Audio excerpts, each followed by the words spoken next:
Lan cara wong kuno esuk-esuk nang ning pasar, serak rezekine dipangan pitik. Ini maksudnya iku gara-gara wong Islam males kabeh niku pasar kadung dikuasai Cina. Semua kesempatan dikuasai. Sekarang sudah kelihatan sekian ratus triliun milik Cina. Wong Islam dadi kaum buruh, dadi kaum pengemis. Asal usulnya dari dosa yang ndak amat-amat besar, ya rupa-rupane males. Mulai nabihu ista'adam bin nabi masuk urutan kedua minal jubni wal kasal. Masa mau males itu dosa cilik.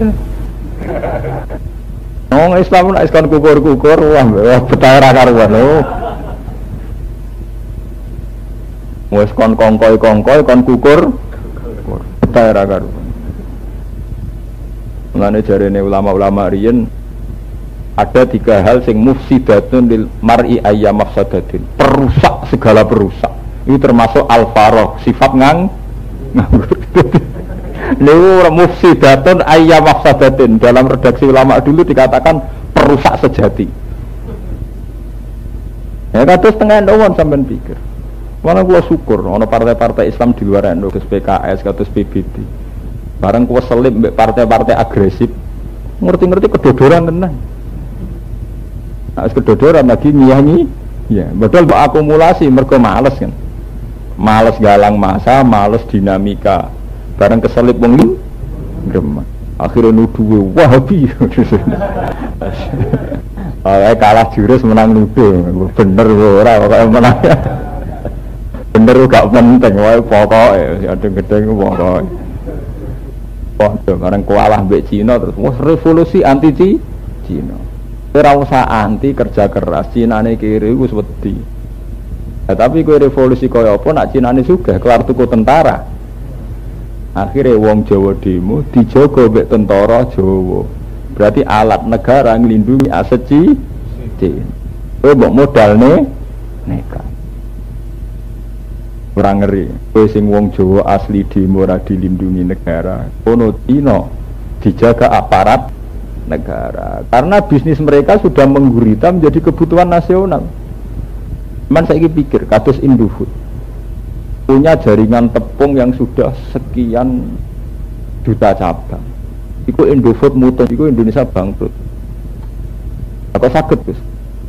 Bakul gedang goreng, bakul jajanan saya bisa gantung tepung. Iku pengimpor tepung pure. Niku negara tutup. Mulane kados SBY, kados Presiden saja wedi mek jenenge Kadin iki wedi.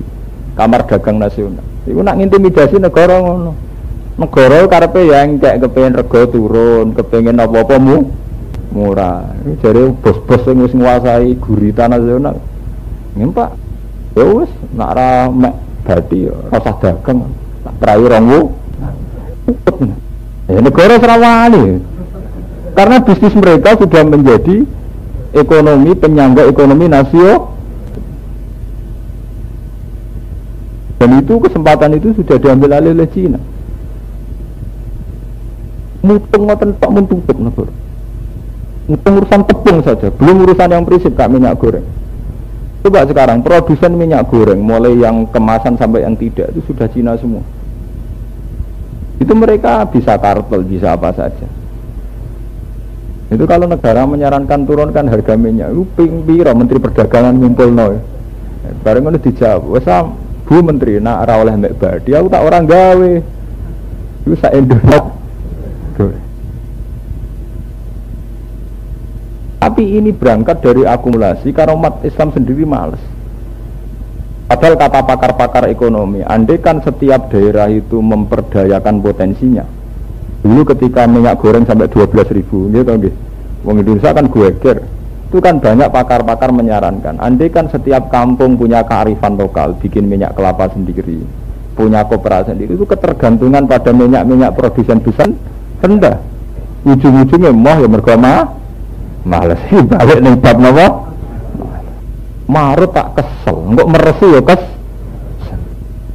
Padahal dengan setiap kampung ada sentra-sentra kopra, ada sentra-sentra bikin minyak sendiri. Itu wong-wong produsen minyak, gampangannya cara Jawa dasi gak gede. Juga sadar, tidak begitu dibutuhkan. Karena setiap masyarakat bisa menciptakan kebutuhannya sendiri. Atus tepung ya sami. Zaman babah kita nak nggih tepung ya kok deplok beras direwangi ngoten ya dadi tepung. Pemenang saiki akeh selap jagung, selap beras. Ora gelem nglakoni ya mergo males. Balik ngaruh kacau balau mergo napa? Makanya itu termasuk dalam daftar hitam. Malah sih termasuk ning Nabi daftar apa? Hitam, termasuk di naudzubillah. Termasuk apa? Daftar di naudzubillah apa? Billah. A'udzubillah minal jubni wal kasal. Itu setelah kita berpikir panjang secara sosial, ternyata apa-apa yang oleh Nabi diistiazai itu benar-benar punya dampak sosial yang luar biasa. Kita saja sebagai kaum Islam itu tidak serius dengan itu, bahwa masalah itu dihindari, kemalas.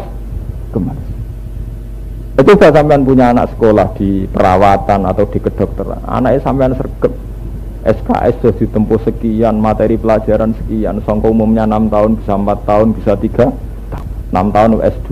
Anaknya sampean males. Amin DO, amin jubuk cuti. Wah, akhirnya bengkak. Biaya enggak begitu terus bengkak kan. Kalau biayanya bengkak 6 tahun lagi lulus, kok mulai ya ada di popo mergo zaman sekolah padahal wong males biaya tinggi. Wong sibuk rapati rokok. Mergo kita itu sih ibu. Lah nek wong males sak men rokokan. Lha itu mbok hitung biayane ya tinggi. Wis ora ngasil dhuwit tukang ngendakno napa? Rokok. Makanya Nabi termasuk daftar hitam betul, wal kasal termasuk napa? Daftar hitam cara Nabi termasuk napa? Termasuk diistiadai minal jibni napa? Wal kasal. Ini kita terusakan ini saya ganti pasal. Wala taqfu ma laysa laka bihi ilm. Wala taqfu anut sira utawa aja nututi sira. Tapi tegese aja anut sira. Aja anut aja gawe keputusan, gawe standar ma ing perkara laysa kang ora ana iku laka kedue sira bihi kelan mapo ilmu. Kamu jangan bikin keputusan sesuatu yang kamu sendiri tidak tahu. Inna sam'a saat temene pengrungon wal basara lan peninggalan wal fu'ada lan ati ayil qalba tegese ati kullu ulaika te mengkon-mengkon kabeh kana ana apa kulun anhu sanging ikilah kabeh maksudnya dari semua yang diperbuat pendengaran mata dan hati iku mas'ulan dijalui pertimbangan atau dijalui tanggung jawab sapa sahibu wong kang duweni kula mada ing apa faala nglakoni saulan bihi kelaman ma wala tamsilan aja lumaku sira fil ardi ing dalam bumi aja lumaku marohan hale sombong atau hale angkuh wa marohin tegese sing duweni keangkuhan dalam angkuh bil kibri kelan ngakoni kesombongan wal khuyala ilan keangkuhan iki ngrasa bener dhewe ngrasa sugih dhewe. Kenapa manusia tidak boleh angkuh? Inna kalan takhriqal ardh. Niki oleh nyepelekno pengiran. Sak mlete-mlete wong ndak iso jebrolno bumi ngene. Inna ka sak temne sira iku lan takhriqa iku ora bakal iso jebrolno sira al ardh ing bumi. Tafku bahate sing jebrolno sira ha ing arep. Hatta tablu sehingga tumeka sira akhirah ing akhire. Oleh tumeka bikibarika sebab mental sombong sira. Walan tablu walan ora tumeka sira aljibala ing gunung apane tulan apane dawane.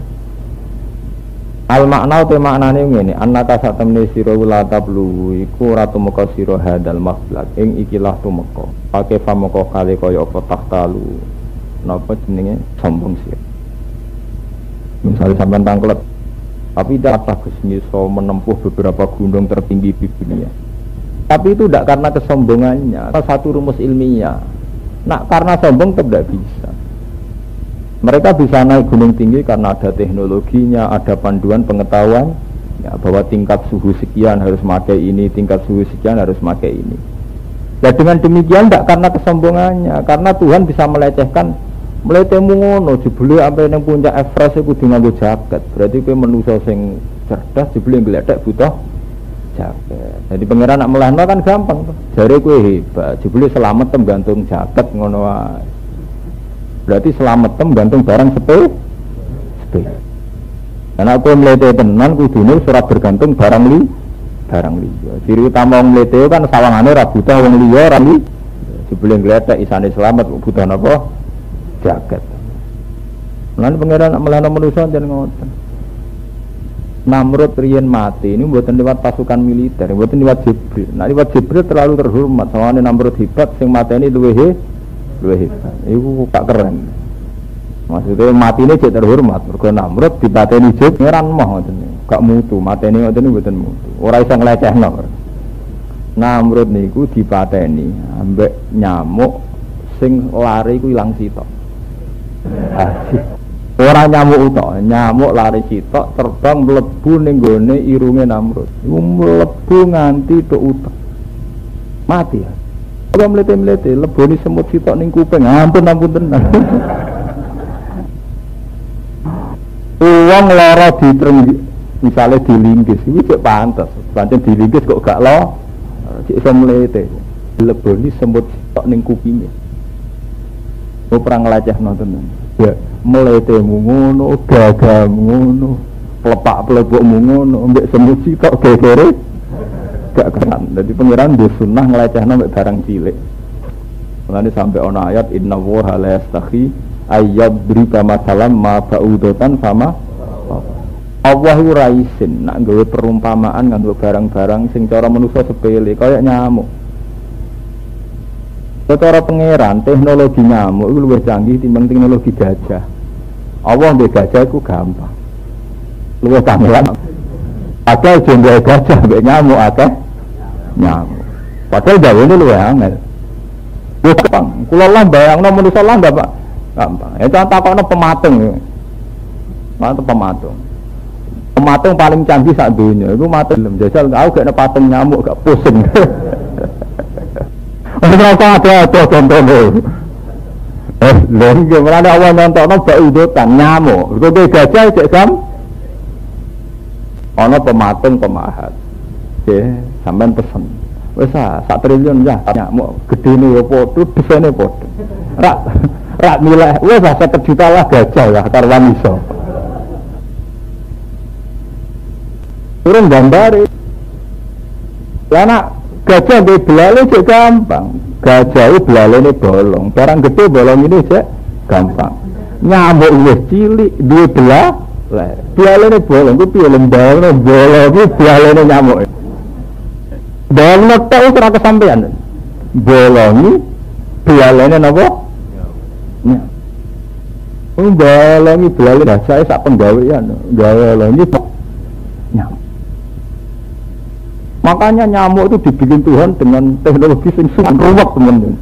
Wah ngene.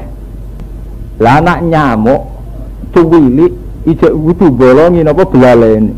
Wis ngono tetep akhirnya kumpul melakukan seks terus bayangno alate spiro misalnya. Terus cuwili ketemu cilik. Wis ngono cek hamil misalnya. Terus ngelebokno bibit anake ning jero wetenge nyamuk wis cuwili.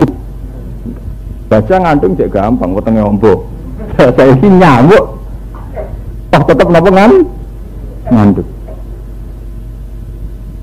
Makanya Tuhan kenapa mikirnya nyamuk? Berarti secara teknologi lebih sulit. Tapi jadi nyanyi menungso.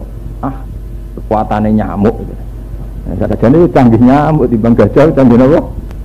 Itu pangeran niat ngelecehno menungso itu begitu. Dibuat satu perbandingan. Kowe gak nyamuk era iso. Tapi nyamuk karena dari desain teknologi canggih ini ternyata iso mateni Namrud. Berarti ngoten. Hewan yang besar itu tidak mesti bisa punya teknologi perangkat yang canggih untuk menghisap darah manusia. Nyamuk itu bisa. Ini belalainya lemes, tapi bisa menembus pori-pori.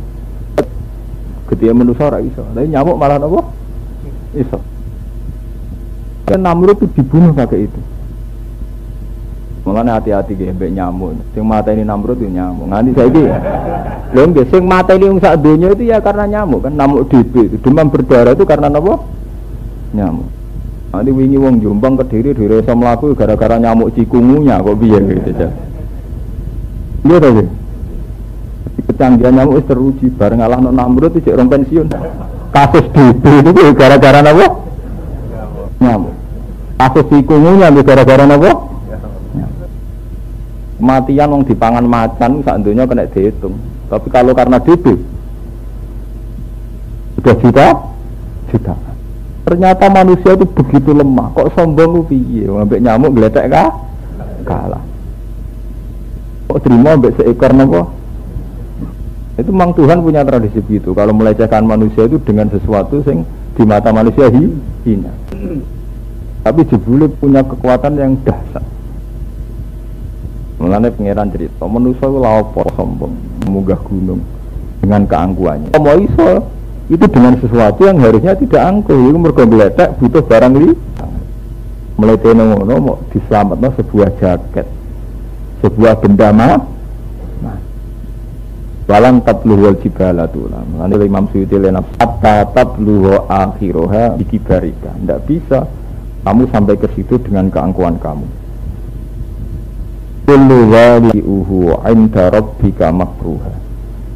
Kullu dzalika utis kabehane mengkono-mengkono barang kang kasebut kullu dzalikal makuri utais kabehane mengkono-mengkono barang sing disebut. Iku kana ana apa sayuhu apa elek dzalik. Inda rabbika menurut pangeran sira iku makruhan iku gedhingi. Dzalika mengkono-mengkono kabeh nggih wau aturan main hidup ya, aturan-aturan hidup mulai ra oleh boros, ra oleh mateni anak, ra oleh ngurangi berbagai aturan-aturan hidup tadi, termasuk ora oleh ngomong barang sing ora dikuasai, akan apa? Bihi ilm, tidak boleh berbicara sesuatu yang kamu tidak menguasai ilmunya. Lalu kate mengkon-mengkono kabeh, aturan-aturan hidup, norma-norma hidup, iku mimma wis setengah perkara auha kang wahyu ilaika maring sira ya Muhammad wa Muhammad. Sapa rabbuka, sapa pangeran sira. Minal hikmati saking aturan hikmah. Ayo mau'idah ditegesi nasihat. Wala tajalan aja gawe sira ma'awa sertane Allah ilahan ing pengiran akhir ingkang liya. Fatul mongko den tumibakno sira fi jahannam ing dalam neraka jahannam. Alam den tumibak malun hale ino utawa hale hina madhuran tur den tolak sangka rahmat. Matrudan tegese den tolak an rahmatillah sange rahmati Allah. Apa asfakum rabbukum bil banina wattakhadha minal malaikati inasa. Apa asfakum ana ta murneknakum ing sira kabeh. Akhlasakum tegese murneknakum ing sira kabeh ahli Makkah ta ahli Makkah. Sapa rabbukum sapa pangeran sira kabeh. Apa ta apa murnekna kowe bil banin kelan pira-pira anak. Wong Arab iku seneng anak lanang. Tapi lucune Allah malah dianggap dia anak wedok. Wattakhadalan ngalap sapa wa minal malaikati sange malaikat inasan ing anak wedok. Dana tende kese pira-pira anak wedok li nafsi kedua awake Allah. Bisa mikum kelan penyangkaan salah sira kabeh. Benatum sak tembe sira kabeh la taquluna ngucap sira kabeh bidalika kelan mengkono pengucapan. Awalan ing pengucapan aziman ingkang gedhe. Maksudnya ingkang gedhe dosane maksudnya. Nuduh Allah di anak wedok. Dikat pesen Cina-Cina dewi-dewi ini. Walakot saraf nalan teman-teman jelasno sapa ingsun bayan nanti sing jelasno sapa ingsun. Fi hadzal Qur'ani ing dalam ikilah Qur'an minal amsali sanging pira-pira perumpamaan wal wa'di lan janji wal wa'idi lan ancaman. Allah jelasno ning gone Qur'an beberapa perumpamaan perbandingan liyat zakaru supaya padha nampa nasihat sapa ngake. Yatta izu tegese nampa mauizah, nampa nasihat sapa ngake. Mestinya dengan berbagai nasihat Quran itu wong untuk mau itu. Wa ma yaziduhum illa nufura. Kama yazidulan ora nambahi apa Quran hum ing wong akeh. Apa dalika mengkono-mengkono ikilah Quran illa nufuran kecuali malah melayu sangka kebenaran. anil haqqi tegese saking barang. Anae bareng dikandani malah mereka lari sangka barang napa hak. Menika kula terangno sing menyangkut niki nggih sing napa zalika mimma awha ilaika rabbuka minal hikmah. Terus ini kalau cerita iman ya. Aturan-aturan hidup yang menjadi kesejahteraan hidup itu hanya bagian dari wahyu. Misalnya kalau kita tidak boros, ya akan hidup sejahtera. Kalau kamu punya perilaku terukur, maka hasilnya juga terukur juga. Tapi itu hanya menyangkut kesejahteraan duniawi. Sebagai seorang mukmin mensandarkan itu harus atas nama Tuhan, atas nama Allah, sehingga kita akan mendapat kebahagiaan ukhrawi juga, yaitu atas nama al-yaumil akhir. Ini eling-eling. Makanya Nabi itu mengajarkan fid dunya hasanah wa fil akhirati hasanah. Misalnya begini ya. Kula sae kalian tonggo, jenengan sae kalian tonggo. Tentu orang yang sae kalian tonggo, siapa hormat dihormati, siapa segan disegah. Tapi kita mendapat perlakuan dari tetangga ini hanya hukum duniawi.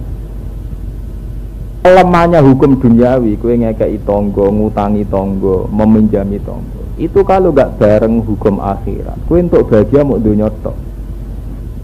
Sebab itu saat kue menyantuni tetangga harus atas nama mangkana yu'minu billahi wal yaumil akhir, atas nama bahwa itu perintah Allah, atas nama iman kalian Allah.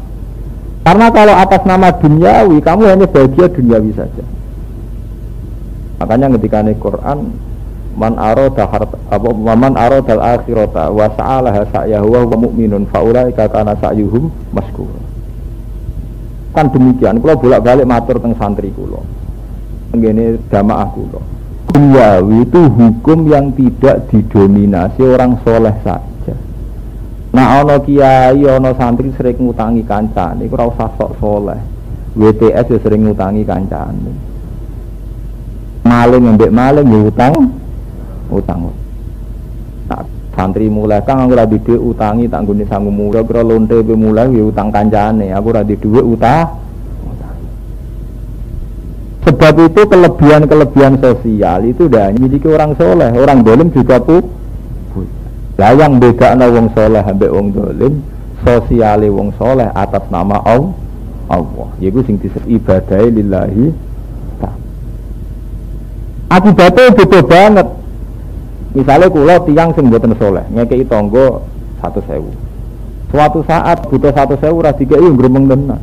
Dol dhisik tau tok tulung, saiki kok lali aku. Karena dia murni dibekap oleh hukum sosial, dia murni otaknya otak sosial dunia.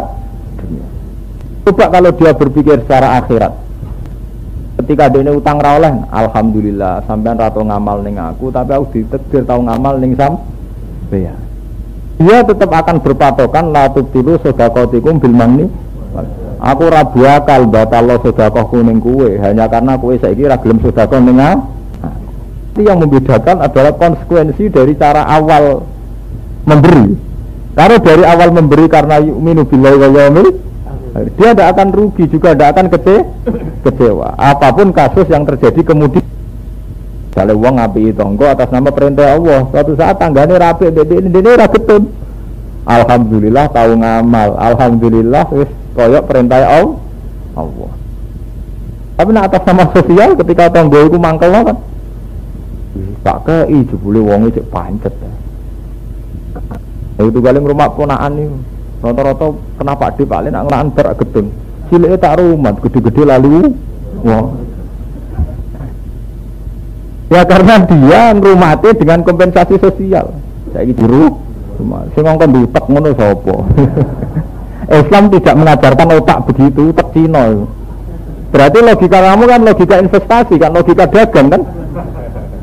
Cilik tak rumah, ben sampeyan aku tuwek diru. Boleh bareng tuwek sugih mblesak luwih seneng bojone timbang kowe. Bareng kowe tuwek nunak-nunak dianggap problem. Ora dianggap berkah, dianggap apa? Problem. Lapor dong aku loro biasa Pak D loro tuwa anggere. Orang mesti komentari ya biasa wong tua gregas. Iya dong, menurut aku kok es kunang-kunang. Wah biasa berarti yang nak mun tua nggih mripate Aku nang ora lara. Tapi kalau dari awal kamu lillahi ta'ala ya alhamdulillah, aku zaman cek di duit kok seneng ngamal. Tapi aku wis tuwa gak kelar ngamal. Matur nuwun ya Allah jenengan ngekeki kesempatan kula ngamal. Ya nyaman. Jadi kiai kudu ngoten. Jadi kiai nak rumah santri ikhlas gampang. Kok cah dulu-dulu, buka duit mbok ulang. Jadi lebih pada politik, beda kepentingan. Kiai ini P3, murid PKB, PKB murid PKN. Ngono enak ra ikhlas atimu lara, ngenes tenan iki. Mane kula dadi kiai latihan ikhlas tenan. Wong ra ikhlas iku mangan ati ngono ngandel. Enak ikhlas iku gampang. Lu apa? Ikhlas. Ikhlas gak mangan ati. Kula misalnya krungu santri kula beda partai ya alhamdulillah ya wis di pilihan ya waras wong duwe napa pilihan wis. Kula bertilapuri misalnya Gus kula tak partene Gerindra ngono ya gak masalah. Gerindra cek Gerindra cek opo ngono. Kula partene Islam Gus. Islam sing piye? Ini ora Sunni Gus, sing Sunni Gus ya ono Islam ora sekedar Islam Sunni yo. Itu tidak masalah karena kita dari awal la nuridu minkum jazaa'u wala syukura innama nut'imukum liwajhilum jazaa'u wala syukura. Kita harus melatih ikhlas itu. Sebab itu dalam sejarah keulamaan ya, sejarah kebanyakan itu selalu ada sedekah-sedekah yang tidak tepat sasaran mainstream ya. Umumnya orang sedekah itu kan pada orang fakir yang soleh, misalnya sholat utawa ning gone tangga fakir sing ibadah. Tapi dulu ya banyak saja ulama sing sedekah mbek lonte, ulama sedekah mbek maling iki wonten mawon. Ulama mulai di sini ngelatih wong ikhlas nganti ngoten. Abu Nabi nate cerita, dhisik iku ana ulama Bani Israil, sugih. Nak sedekah senengane dikekno maling ya dadi gunjingan. Pak Kiai kok maling. Suatu saat sedekah mbek lonte dadi gunjingan. Pak Kiai kok sedekah mbek lonte. Suatu saat meneh sedekah ambek wong sugih. Wong sugih malah disedekahi Pak. Ini cerita Nabi itu tentang hadis sahih. Akhirnya suatu saat ulama Bani Israil ngekei penjelasan. Umumnya wong sedekah ning lonte ku perkara entuk awake. Jadi kompensasi ini. Artinya umpama lonte-lonte iku untuk sedekah ke kiai-kiai ora usah lonte. Untuk sedekah ora usah kompensasine napa? Iku menjadi hikmah terbesar dalam khazanah Islam. Kula bolak-balik seminar matur termasuk dalam khazanah Islam itu begitu. Iya ono maling, itu ada unsur ketidakcukupan secara ekonomi. Selain mental ya, tentu kita juga nyalahkan mentalnya. Tapi andekan dia itu sering tercukupi oleh orang-orang soleh di sedekah, kan dia maling juga karena ingin makan kan. Coba kalau makannya sudah dicukupi negara atau dicukupi orang sekeliling. Makanya ini khazanah, kita tidak harus melakukan karena ini satu sikap yang enggak mudah. Tapi itu khazanah ya, menjadi kekayaan ilmiah kita, kekayaan intelektual kita. Bahwa ada dalam hadis sahih seorang ulama yang mengambil langkah kontroversi. Terus dia menjelaskan, sedekah kuning lonte nak menawa dadi tobate. Sedekah kuning maling ya nak menawa dadi tobate. Sedekah kuning wong sugih nak menawa gelem iktibar terus gelem. Kenapa ini harus kita lakukan selain melatih ikhlas? Sampeyan pikir, kula bolak-balik matur teng bojo kula. Sedekah ning gone wong sopan, iku tak angen-angen iku ora bener. Ajarane sithik. Nah, kalau kiai-kiai sampeyan pikir, misalnya ngrumat candalem. Iku paling ngekeki mangan mbek uang jalan. Iku nek sing medhit, uang makan mbek uang jajan. Iku termasuk dianggap kiai lomo. Nek kiai medhit malah ngekeki mangan tok ora tau ngekeki duit. Iku mung dihitung burah terus UMR rak bangkrut. Gara-gara sopan tidak isak mono wis cukup ya wis gelem ngewangi kiai ini. Padahal nek dihitung UMR, upah minimum regional, dekne bayar 600.000 nyeh-nyeh kan. Gara-gara wong sopan 300.000 itu artinya bagaimanapun ada kompensasi duniawi. Yang andai kan duniawi pula kita habis lebih banyak karena sekitar 600. Coba kalau sampean sedekah mbek sing nakal, ora ono balikane blas, gelem ra gelem ki dilatih ikhlas. Itu Nabi dulu itu mengajarkan gitu. Sedekah wong saleh ku ya apik. Tapi sedekah wong nakal itu enggak dilarang. Padahal kalau menurut aturan fikih uang yang digunakan orang nakal kan rawan disalahgunakan. Misalnya wong nakal untuk sedekah untuk dienggo nyabu. Wong nakal untuk sedekah untuk dienggo tombok, dienggo judi. Itu memang satu wacana, tapi dibalik juga bisa. Selama ini orang nakal tidak simpati sama orang soleh. Mergo dekne kancanan podo nakal sering ditulung. Setiap kancanan orang soleh berdite rataruan. Lho saiki lho ini wacana lho rungokno tenan nih. Mulane kiai-kiai soleh mulai dhisik wong nakal ora gedeng. Wong nakal asik mbek nakal, mergo kancanan podo nakale asik. Bareng kancanan wong soleh mengecewakan. Akhirnya mau kancanan wong soleh, ya. Mergo jajal tahu kancanan kecil. Mulane Quran ngajaro utu ila sabili rabbika bil hikmati wal mau'izatil. Termasuk hikmah itu di orang nakal, kancanan kita pun harus dibuat nyaman. Dengan kenyamanan ini kita berharap dia simpati ke kita dan mau tobat. Misalnya teng desa mon sing nakal kelas amatir mawon ya, nakal amatir ya. Maling pitik, kancanan ning gerdu padha nakale, wasik iso guyon. Bareng sowan kiai terkenal maling pitik di sini sih diarani najis. Wong aku kancanan ning gerdu mulyane ra karuan, dimulyakno kancaku. Rene diarani najis. Najis sampai aku moro mamneh, Mbah. Coba kalau dia itu bersikap simpatik, mungkin cara berpikir dia rubah. Ya aku nakal ngene kok tetap dihormati, tetap patian. Sebelum aku salah, nyongkoku minta aja itu sah. Sebelum dia itu dikancani ya asik. Mungkin rimanya urusan asik kan. Tapi bisa diharapkan itu ke depan lebih baik. Makanya Nabi cerita dalam redaksinya Nabi, kana hibrun min ahbari Bani Israil. Termasuk dianggap wong pinter, orang yang ngambil sikap demikian. Coba kalau dulu kali Jogo gak gelem kancanan sinden, kancanan ketoprak. Mungkin nyanyian sinden mbek ketoprak urusan sek kabeh. Iki gara-gara ana susupane wali kan tembangnya ana tembang kalimat sodo barang. Kan lumayan numpang liwat timbang sama sama. Misalnya alat malahi, mbok haramno iku ya repot. Ya nak penyanyine serono karwan haram. Itu saja ndak murni karena musiknya, karena kasful au. Nyatanya kalau alat musik yang sama dipakai opik, dipakai siapa itu Haddad Alwi, orang menjadi cinta Allah, cinta Rasul. Sama-sama alat musik. Lalu kalau mboten sependapat, kiai sing ngaramno alat musik fakot itu mboten sependapat. Karena bagaimanapun haram semujma'al itu kasful auratnya atau siarul fasakohnya. Begitu, gitarnya sama originnya. Saya tidak mengatakan halal enggak ya, tapi harus ada perbandingan. Gitarnya sama, originnya sama. Saat dipakai opik, dipakai Haddad Alwi, wong iso nangis. Sopo sing ora haru saat opik nyanyi Allahu Akbar. Nyanyi ini sulit tentang Rasulullah. Tapi saat dipakai penyanyi-penyanyi blotor ya wong sahabat tenan, kriminal kan.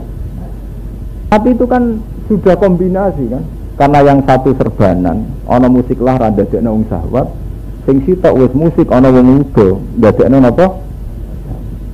Artinya kalau musik berdiri sendiri kan enggak ada jaminan sama sekali itu ke haram atau ke halal. Wong kiai sing ngaramno musik bedino nyetel opik mbek Haddad Alwi. Lha maksudnya piye to mbah menawa haram. Nak ini ra apa-apa itu juga kan. Makanya Ibnu Hazm itu seorang ulama besar mati-matian dene darane nak musik haram itu keberatan dia. Karena dalam sejarah mesti begitu. Dulu ada Jalaluddin Rumi memanfaatkan musik untuk isek, untuk cinta Allah. Sekarang era sekarang saja kita menangi ono optik, ono sulis ada siapa.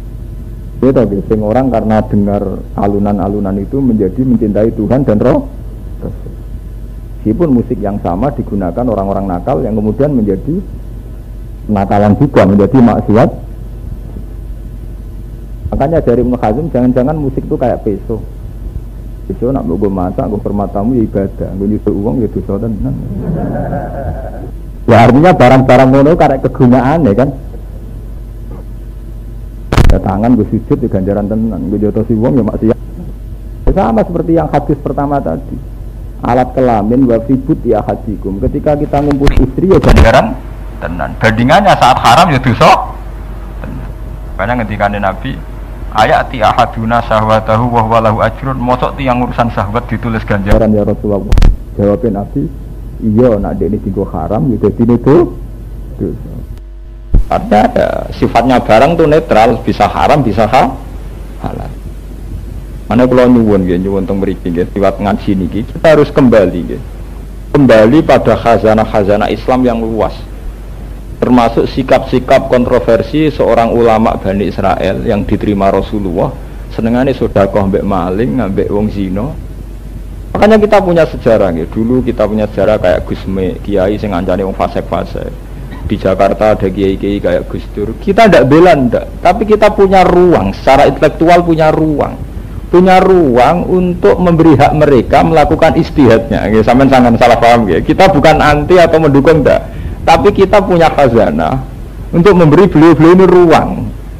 Nggih. Ruang bahwa ijtihad itu tidak salah-salah amat, karena kalau orang kiai ngancani santri tok, orang sing ngancani wong nakal ora duwe kiai. Peluang tobatnya ndak. Kalau lonte ora ono sing ini, terus to peluang tobatnya ora ono sing nganda. Paham ya? Dan ini khazanah dalam Islam, apa khazanah? Memang tidak harus sepersis itu, tapi khazanah. Dulu Nabi begitu. Cerita kita ada ulama yang perilakunya kontroversi, tapi itu diterima oleh konsepnya Nabi karena khazanah menjadi kekayaan kita. Umpama rano kiai sing gelem kiai ini ning rutan-rutan. Kan kata di ustaz-ustaz sing disewa kepolisian bendina dakwahe ning rutan. Orang kiai ning jamaah taklim ta teng budi rutan. Wong kok ngandani preman-preman sing penjara. Tapi gara-gara ana kiai-kiai sing kurang pekerjaan ngono hikmahe gede. Mantan rutan sing tobat mergo zaman ning rutan dibina. Kita harus cukup punya khazanah. Itu kelebihannya kita sering baca hadis. Dalam hadis itu banyak cerita-cerita begitu. Karena apa? Setelah kita pikir kebencian terhadap maksiat, kebencian terhadap pelaku maksiat itu tidak murni karena maksiat itu. Kita masih punya stok nafsu untuk membenci itu. Itu rupa-rupanya mergo anak. Mane bener Nabi Ibrahim dinyak mbek pangeran. Kowe gedeng maksiat perkarane sitok kok him ora maksiat tok mergo anak. Wonten crita ngeten. Saiki sampean duwe tangga, katokan cekak blodor macake pornografi, ora sanak ora kadan. Cah wedok kok ngono. Iku wong ta wong. Dajal nek iku anak am ta pun am. Muga pangeran nyepuro. Jadi kebencian kita pada maksiat karena itu orang lain. Ya jalan anak dhewe ngiyah. Artinya ada stok nafsu. Mulane wonten cerita tenggene kitab-kitab tafsir ketika Nabi Ibrahim nuri malakutas samawati wal ardh. Wa kadzalika nuri Ibrahim malakutas samawati wal ardh. Beliau itu diterbangkan sampai ke aras. Kemudian sama Allah diperlihatkan orang-orang maksiat. Wong duraka nyewabu ngeflash. Pangeran takok wae Ibrahim. Him cara kowe diapakno? Bunuh saja Rasulullah. Ya Allah. Mereka engkau kasih rizki tapi digunakan salah. Bunuh saja. Mbak Allah dipateni dituruti. Ora dipikir mbak pangeran dituruti dipateni. Sono maksiat dengan bentuk lain nyembah berhala ya. Piye him cara kowe? Pateni mawon. Sing epek rezeki jenengan kok malah nyembah berhala. Suatu saat Ibrahim kan mateni anake. Ismail itu sembelih pateni. Dipikir Pak Ibrahim. Mulane darani yaumut tarwiyah mergo dari pangeran. Kowe pas ngongkon aku mateni tak lakoni plang-plang, bareng aku ngongkon mbok piye? Harus jawab Ibrahim. Lho mergi niku nyangkut anakku lho Gusti. Akhirnya pangeran, ya padha wong nakal-nakal takokno bapake. Iku keputusane ora langsung dipateh. Ki ngongkon mateni plang, wong mergo ora anak. Lan kula seneng saiki akeh anak kiai sing pacaran mbek cacah blodor wong nasional. Pusing bapake. Buah bae guwete ya sak boleh bocah wedok celananan kaosan ketat iki. Ndelok lagu sih seneng waduh. Akhirnya le gedeng dikurangi, muga-muga cung dadi capek. Lha badhe mau pasut to saiki bodho enggak.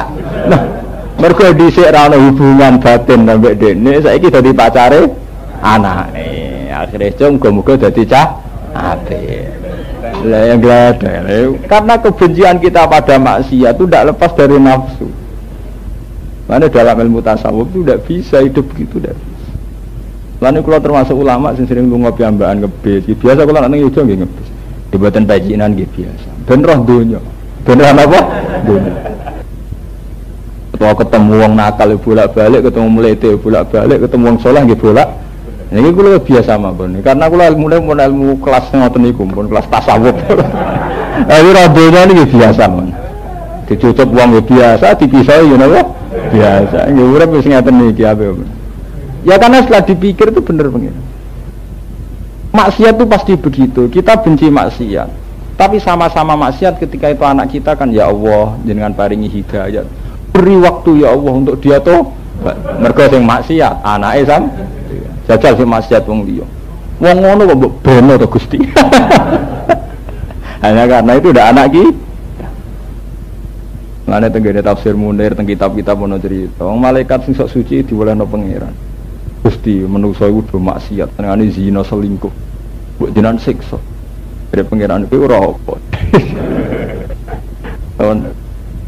Jare, kowe ora apa jare pangeran. Jawabane ini alamu malah alam.